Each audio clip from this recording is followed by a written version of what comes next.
रामविलास पासवान का पार्थिव शरीर आज पंच तत्व में विलीन हो जाएगा। दीघा के जनार्दन घाट पर रामविलास पासवान को अंतिम विदाई दी जाएगी।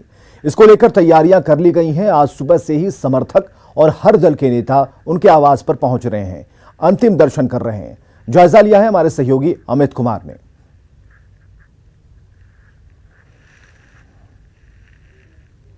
रामविलास पासवान जो है आज पंचतत्व में विलीन हो जाएंगे और उनके पार्थिव शरीर को पटना स्थित जो एसके पार्क है यहाँ पे लाया गया है। ये रामविलास पासवान का आवास है और ये आवास बड़े ही शौक के साथ रामविलास पासवान ने इसे खरीदा था और उसके बाद से जब भी वो पटना आते थे तो इसी आवास में रुकते थे।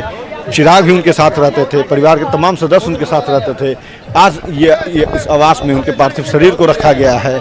थोड़ी देर में यहाँ से पार्थिव शरीर जो है वो अंतिम संस्कार के लिए घाट पे जाएगा, गंगा के तट पे जाएगा और फिर रामविलास पासवान जो है वो सदा के लिए जो है पंचतत्व में विलीन हो जाएंगे और इसको लेकर के तमाम तरह की तैयारी पूरी हो चुकी है। देख सकते हैं कि यहाँ आर्मी के जो जवान हैं वो उनके शव यात्रा को लेकर के यहाँ से चलेंगे और इसको लेकर के ये तमाम लोग यहाँ आए हुए हैं। तमाम जो नेता हैं, तमाम शुभचिंतक हैं वो यहाँ हैं। अजय आलोक हैं जेडीयू के, ये भी आए, बात भी करते हैं इनसे। अजय जी, आपने श्रद्धांजलि दी, रामविलास जी का आज न होना कितनी बड़ी कमी, कितनी बड़ी क्षति है?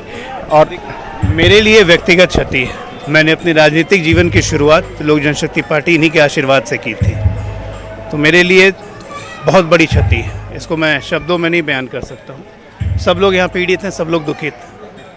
भगवान उनकी आत्मा को शांति दे। वो हमारे बीच में नहीं है, लेकिन उनके आदर्श और मूल्य और सबको बढ़ाने की उनकी प्रवृत्ति हमेशा हम लोग के बीच में जिंदा रहेगी। चलिए, जिंदा रहेगी। और यहाँ पे जो चिंतक हैं वो भी हैं, बेहद गरीब रहते थे, इनसे भी हम बात कर लेते हैं। रामविलास जी का काफ़ी खास आपका रहा, हमेशा वो आपको अपने साथ। हम उनके बॉडीगार्ड रहे, लेकिन सेवा करते रहे। जो सिक्योरिटी का नाता होता है वो बहुत बढ़िया से किए। 28 साल से किए, 1-2 साल नहीं। जो सिक्योरिटी के फर्ज बनता है वो हम अच्छी तरह से उनके साथ निभाए हैं। आर्मी के जवान जो हैं वो यहाँ पे हैं। थोड़ी देर में ये तमाम लोग जो हैं वो चलेंगे घाट के लिए और उनके साथ हुजूम होगा, उनकी शव यात्रा में ये हुजूम होगा। चूँकि उन्हें चाहने वाले काफ़ी लोग थे, कई लोगों से हमने बात की तो लोगों ने कहा कि रामविलास जैसा दूसरा राजनेता, दूसरा व्यक्ति इस धरती पे आना मुश्किल है। कैमरा पर्सन नीलमणि के साथ अमित कुमार, न्यूज़ 18 पटना। तो रामविलास पासवान के अंतिम दर्शन के लिए जीतन राम मांझी भी पहुंचे। उन्होंने रामविलास पासवान को याद करते हुए कहा कि उनका काम हमारे लिए हमेशा प्रेरणा रहा है। मैं मानता हूं कि जीवन में तो अनुप्राणित करते ही रहे समाज को। जाने के बाद भी हम समझते हैं इनके किए हुए काम और समर्पण को पीढ़ी याद करेगी, उससे हम लोगों का मार्गदर्शन होगा। हमको ऐसा लगता है कि जिस दिन वो रेलवे मिनिस्टर हुए और रेलवे मिनिस्टर होने के बाद ये जो कुलियों के बारे में जो उन्होंने बात की और उसको सेवा को संपुष्ट किया, उनको हर तरह की फैसिलिटी दी, उस दिन सचमुच में हम इनके मुरीद हो गए थे और हमको लगा था कि सचमुच में रामविलास पासवान जी दलितों का प्रोधा हैं, डाउन टोलरेंस के बारे में सोचते हैं। यही संस्मरण लेकर के, यही उदाहरण लेकर के जब हमको मुख्यमंत्री का मौका मिला तो बहुत से काम उन्हीं के एक तरह से बताए हुए और सुने हुए रास्ते पर चलने का प्रयास किया, जिससे कि अन्य लोगों को फायदा होता है। और चलिए, बड़ी खबर के लिए आपको और इस वक्त एक बड़ी खबर आपको बता दें, अंतिम यात्रा पर रामविलास पासवान का पार्थिव शरीर निकलेगा। थोड़ी देर में रामविलास पासवान की अंतिम यात्रा निकलेगी। एसके पुरी आवास से उनकी अंतिम यात्रा निकलेगी। इससे पहले तस्वीरों में लगातार दिखा रहे हैं, यहां पर समर्थकों का हुजूम सुबह से ही लगा हुआ है। जनार्दन घाट पर अंतिम संस्कार होगा तो थोड़ी देर में रामविलास पासवान की अंतिम यात्रा निकलेगी। एसके पुरी आवास पर फिलहाल उनका पार्थिव शरीर रखा गया है अंतिम दर्शन के लिए और सुबह से ही आम लोगों के साथ जो कई पार्टियों के नेता हैं वो उनके आवास पर पहुंच रहे हैं, श्रद्धांजलि दे रहे हैं। दूर दराज से, देश के कोने कोने से उनके समर्थक भी यहां पर पहुंचे हुए हैं। आपको बता दें कि जनार्दन घाट पर अंतिम संस्कार होगा। थोड़ी देर में उनकी अंतिम यात्रा निकलेगी, जिसकी सीधी तस्वीरें हम लगातार आपको दिखाएंगे।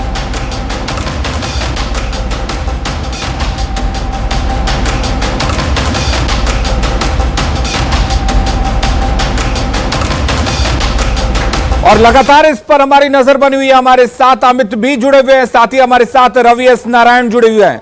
रवि, हम तस्वीरों को सुबह से देख रहे हैं, भीड़ किस कदर है समझा जा सकता है, और यहां पर समर्थकों का हुजूम भी लगातार आपके पीछे दिख रहा है। कितने देर में यहां से अंतिम यात्रा निकलेगी और किस तरीके से यह व्यवस्था की गई है?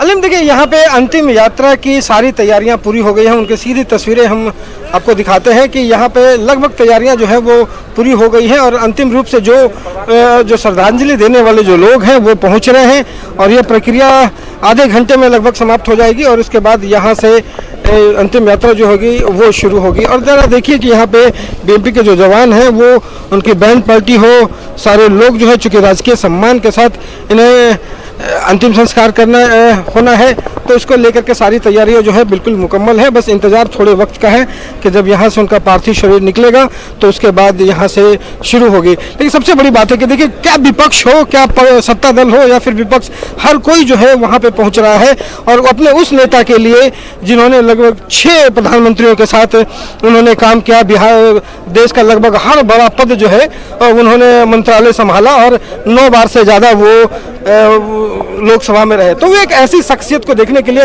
हर कोई उमड़ रहा है और एक दर्शन भर करना चाहता है अलीम। और यहाँ पे आपको बता दूं कि सारी तैयारियां जो हैं वो लगभग पूरी हो गई है। अभी थोड़ी देर पहले उपेंद्र कुशवाहा हो देश के प्रतिनिधि के रूप में, भारत सरकार के रूप में जो यहाँ पे पहुंचे हैं रविशंकर प्रसाद, जो यहाँ से वो घाट भी जाएंगे, जनार्दन घाट साथ में रहेंगे और वो भारत सरकार का प्रतिनिधित्व करेंगे। उन्होंने पहुंचते हुए कहा कि एक ऐसी शख्सियत जो जमीन का भी नेता था और आसमान तक उनकी ऊंचाई थी।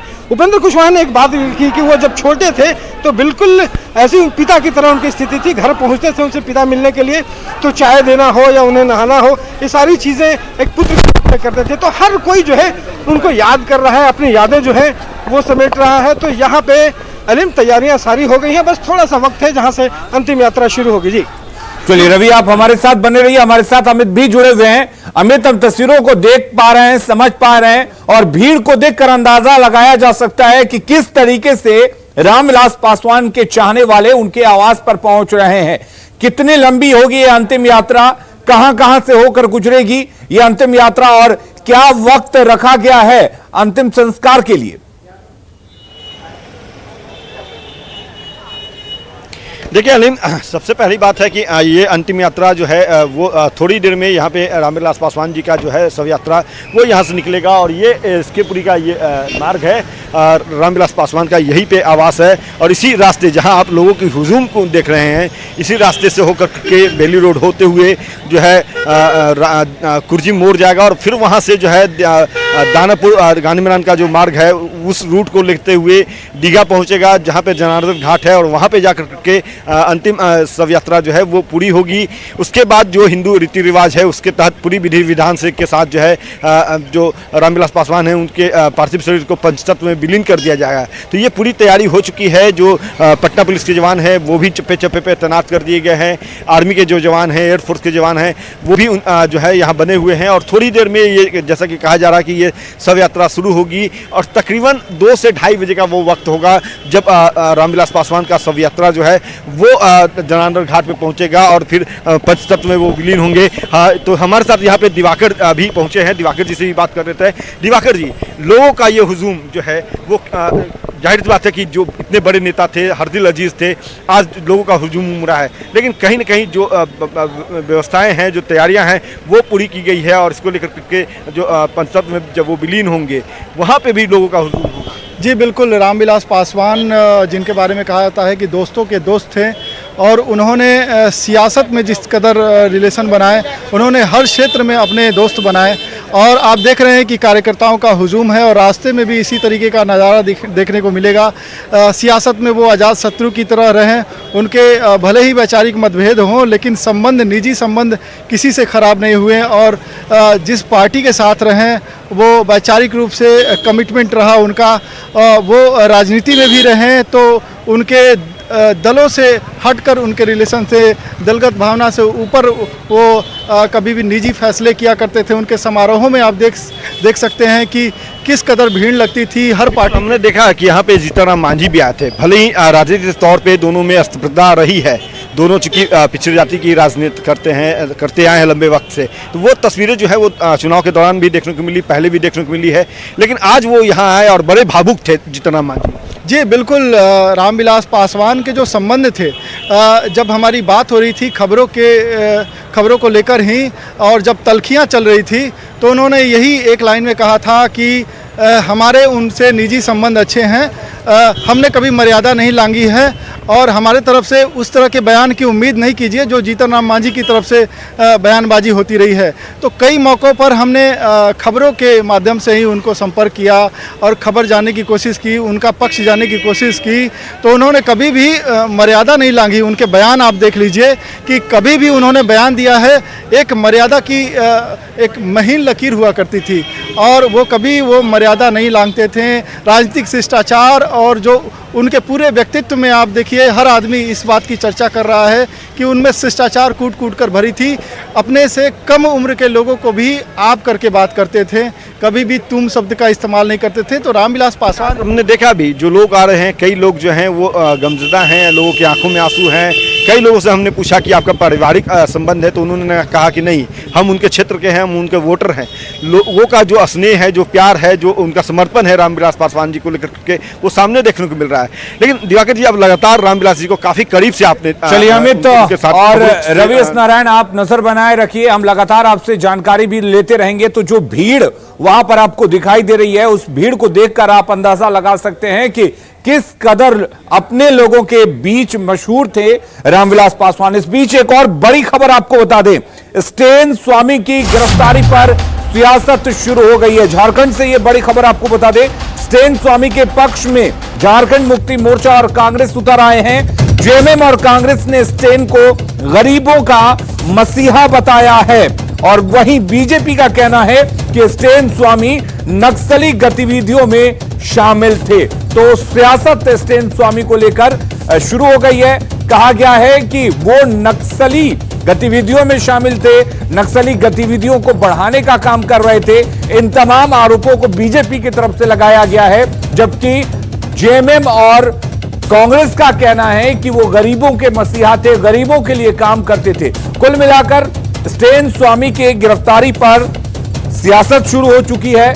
जेएमएम और कांग्रेस एक तरह से उनके समर्थन में उतर आए हैं, जबकि बीजेपी लगातार उन पर नक्सली गतिविधियों में शामिल होने का आरोप लगा रही है।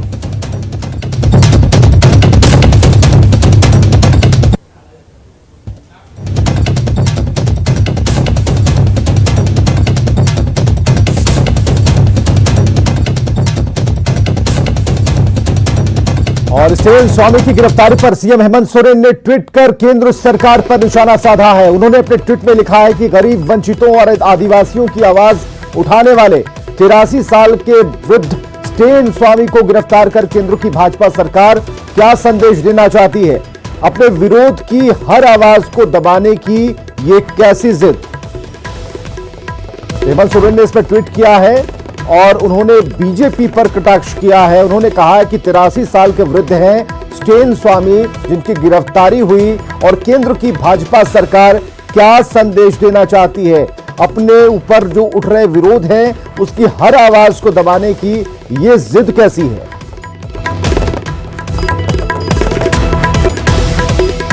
उनकी कार्यशैली से लगता है कि कहीं न कहीं केंद्र सरकार के द्वारा गाइडेड ये संस्था है और पूर्वाग्रह से ग्रसित है। कुछ मामले हैं, सरकार, केंद्र सरकार चाहती है कि ऐसे व्यक्तियों की आवाज को कुंद करें, उनको रोकें, और इसी इंटेंशन के तहत उनको परेशान किया जा रहा है। अर्बन नक्सलवाद के नाम पर ये कई जो थिंकर लोग हैं, जो चिंतक हैं, उनको गिरफ्तार करने का काम करते हैं। इसलिए हम लोग ये मानते हैं कि इस तरह की कार्रवाई से कहीं न कहीं जो गांव ग्राम में काम करने वाले आदिवासी भाइयों को न्याय दिलाने वाले लोगों को कहीं न कहीं परेशान और प्रताड़ित करने का काम किया जा रहा है। तो स्टेन स्वामी जैसे लोग सेवा का काम नहीं करते हैं, बल्कि राष्ट्र विरोधी गतिविधियों में शामिल होकर देश को तोड़ने के मंसूबे पालते हैं। तो ऐसे लोगों का बचाव करने वाले लोग के बारे में आप समझ सकते हैं कि इन्हें देश से मतलब नहीं है, प्रदेश से मतलब नहीं है, इन्हें सिर्फ वोट से मतलब है।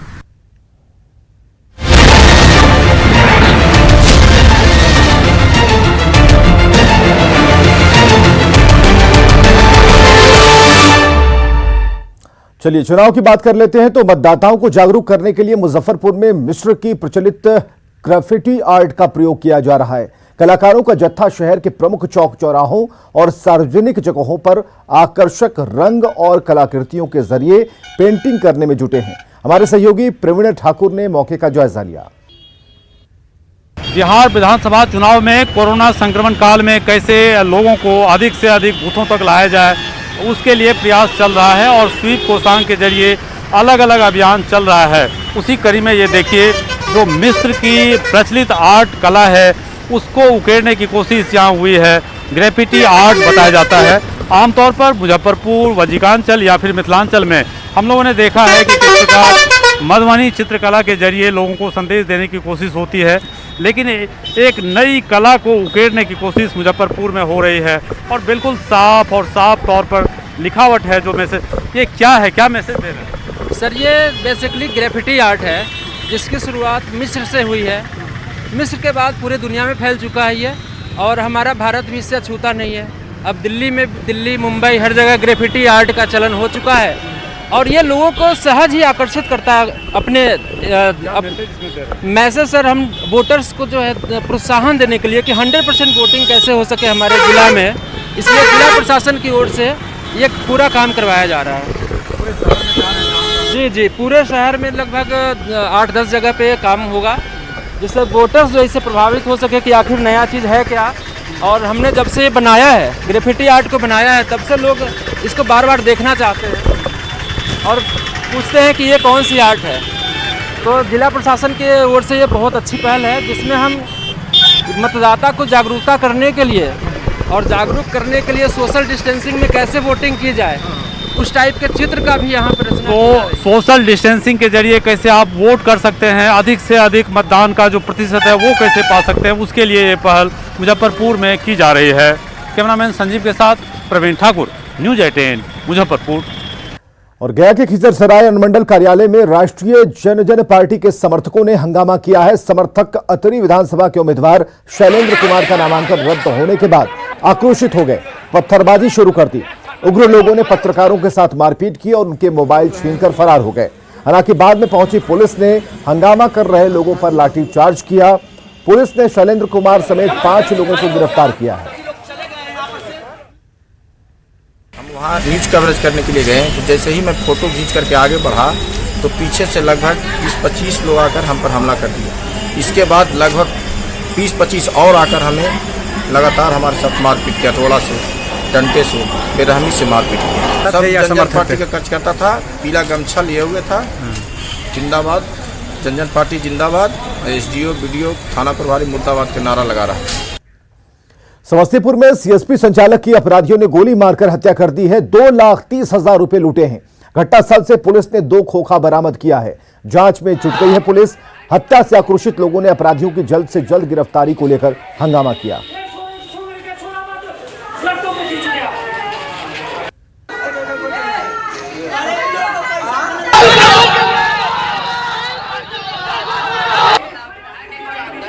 और मोतिहारी में व्यवसायी की हत्या से हड़कंप मच गया है। सड़क जाम कर लोगों ने अपराधियों की गिरफ्तारी को लेकर जमकर हंगामा किया।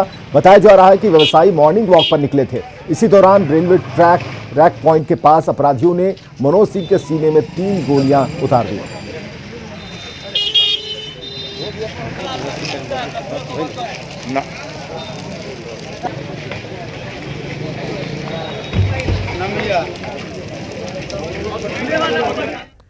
समुदाय को टारगेट करके लोग मार रहे हैं। इसके पूर्व में भी एक हम ही लोग के समुदाय से एक आदमी को मारा गया, फिर इनको मारा गया। अब क्या पता क्या शहर में राजनीति चल रहा है, हमको नहीं मालूम।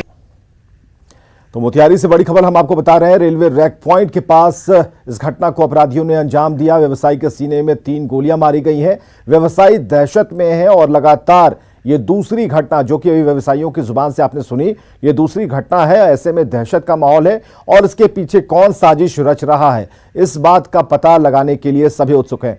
और चलिए बड़ी खबर के लिए सीधे न्यूज रूम का रुख करते हैं। और बड़ी खबर इस वक्त है दिल्ली से। दिल्ली में बीजेपी की बड़ी बैठक है। भूपेंद्र यादव, देवेंद्र फडणवीस इस बैठक में शामिल होने के लिए दिल्ली गए हैं। आपको बता दें कि सुशील मोदी और मंगल पांडे भी दिल्ली जा रहे हैं इस बैठक में शामिल होने के लिए। जेपी नड्डा और अमित शाह के साथ यह बैठक होगी। शाम 6 बजे केंद्रीय चुनाव समिति की भी बैठक होनी है। तो उम्मीद यह जताई जा रही है कि बिहार विधानसभा चुनाव में आगे क्या कुछ रणनीति होगी और जो बाकी बचे हुए नाम हैं, उम्मीदवार हैं, उनके नाम भी तय किए जाएंगे। तो बड़ी बैठक इसे कह सकते हैं, जिसमें भूपेंद्र यादव, देवेंद्र फडणवीस, सुशील मोदी और मंगल पांडे दिल्ली गए हैं। जेपी नड्डा और अमित शाह के साथ यह बैठक होनी है। आज शाम 6 बजे केंद्रीय चुनाव समिति की भी बैठक होनी है।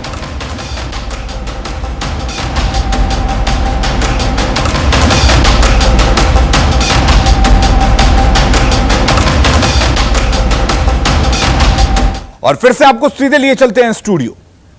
और कोरोना की बात करेंगे, जहां कोरोना के कारण रांची में बंद पहाड़ी मंदिर को आज से श्रद्धालुओं के लिए खोल दिया गया है। मंदिर में सुबह 7 बजे से 11 बजे तक और शाम के 4 से 6:30 बजे तक लोग दर्शन कर पाएंगे। फिलहाल सोशल डिस्टेंसिंग बनाकर जलाभिषेक करने की अनुमति दी गई है। पहाड़ी मंदिर का जायजा लिया हमारे सहयोगी भुवन किशोर झा ने। कोरोना के कारण कई महीनों से बंद बाबा पहाड़ी नाथ का दरबार आज से खुल गया है। हालांकि श्रद्धालुओं की संख्या काफ़ी कम है। कुछ श्रद्धालु जो यहाँ के प्रति आस्था रखते हैं वो यहाँ पर लगभग 450 सीढ़ी चढ़ करके यहाँ पर पहुँचे हैं। हम इनसे बात करने की कोशिश करते हैं। आप बताइए, जो कितनी खुशी हो रही है आज से दरबार खुला? हमें बहुत ही खुशी हो रही है कि भोलेनाथ के दरबार में हमें आने का मौका मिला कोरोना के चक्कर में। और यहाँ पे जो इनका सैनिटाइज करने का और जो यहाँ पे पूरा प्रबंध किया गया है, और मतलब ज़्यादा भीड़ भी नहीं है, पूरा सैनिटाइज करके दूरी से दर्शन कराया जा रहा है। देखते हैं छोटे छोटे बच्चों को भी मास्क पहना करके आप लाए हैं। हाँ, मास्क तो ज़रूरी है सर कोरोना में, ये सेफ्टी है अपने लिए और ये होना भी चाहिए जब तक ये वैक्सीन नहीं निकलती तब तक। आप बताइए, जो पहले भी आप यहाँ आते हैं? हाँ, बस एक बार आए हैं। कितनी खुशी हो रही है आज? बहुत अच्छा लग रहा है। दरबार खुला, बहुत अच्छा लग रहा है। बाबा से क्या मांगे आप? बस दर्शन करने आए थे सर, भगवान की कृपा है। बाबा से जो मांगा है सर वो सब पूरा कर ही दिया है। आप बताओ, कितनी खुश हो रही है बेटा? बहुत अच्छा लग रहा है। छोटी बच्ची है, नहीं बोल पाती है। कुछ और श्रद्धालु हैं हमारे साथ, उनसे जानते हैं। वो भी छोटे छोटे बच्चों को लेकर के अपने परिवार के साथ यहाँ पर पहुँचे हैं। आप बताइए, कितनी खुशी हो रही है? आज हमें इतना खुशी हो रही है कि हमें लग रहा है कि हम लोग का जो पूजा है आज सफल हुआ है। बहुत दिनों के बाद आज बाबा पहाड़ी के यहाँ हम लोग जल अभिषेक करने आए हैं। और हम लोग हमेशा जो बाबा बोलबम में जो आते हैं तो वो नहीं आ पाए किसी कारण कोविड की वजह से, लेकिन आज आए तो लग रहा है कि हम वही जल अभिषेक कर रहे हैं। अभी पहुँचे हैं, आपके हाथ में देख रहे हैं जो ढेर सारा नारियल है, सिंदूर है, अगरबत्ती है, जल आपने चढ़ाई। खुशी हो रही है? बहुत खुशी हो रही है, क्योंकि हम लोग बहुत वेट कर रहे थे लॉकडाउन कब हटे और हम लोग यहाँ बाबा का दर्शन करने के लिए आए। और बहुत अच्छा लग रहा है कि पर ज़्यादा भीड़ भाड़ तो नहीं है, उसके लिए भी ठीक लग रहा है, क्योंकि ज़्यादा भीड़ भाड़ में हम लोग को तो अभी थोड़ा सा सोशल डिस्टेंस रखना है, इसलिए काफ़ी थोड़ा ठीक लग रहा है। मतलब बस वही खुशी है। कैमरा पर्सन केडी के साथ भुवन किशोर झा, न्यूज़ 18 रांची।